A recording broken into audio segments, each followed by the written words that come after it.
我义父是个名医，他说要想治好我姐姐脸上的伤，就得用稀有的药材配成一副冰肌血肤养颜膏。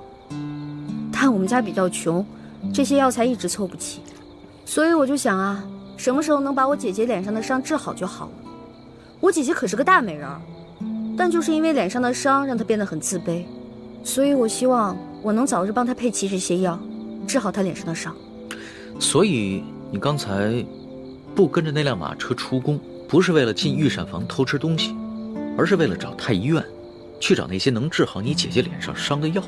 对啊，本来我想先饱吃一顿再去太医院的，没成想。你是个重情重义的人啊，我喜欢你的性子。哎，你多大了？我呀，我是顺治12年5月初4生的。5月初4啊？真的假的呀？真的。太巧了，我也是5月初4啊。只不过我是顺治11年的，比你大1岁。这么巧啊？哎，你说咱们2个1日之内相逢了2次，我觉得咱们这个缘分匪浅呀，不如我们今天指月为誓，结拜为兄弟如何？从来没有人想着跟我结拜的。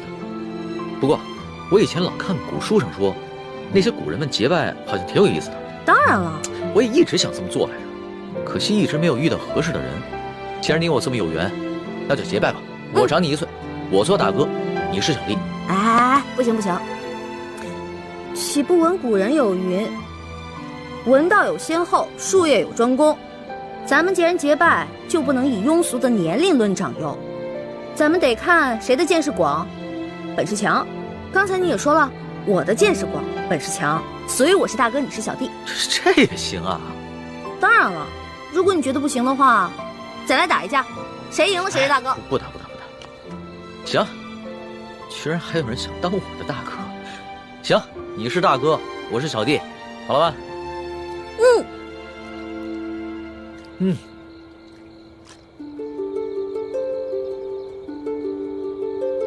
我李易欢，我龙三，今日对着月亮发誓，结为异姓兄弟。从今往后，有福同享，有难同当，永不背弃。同生共死，同甘共苦，如有违誓，天打雷劈。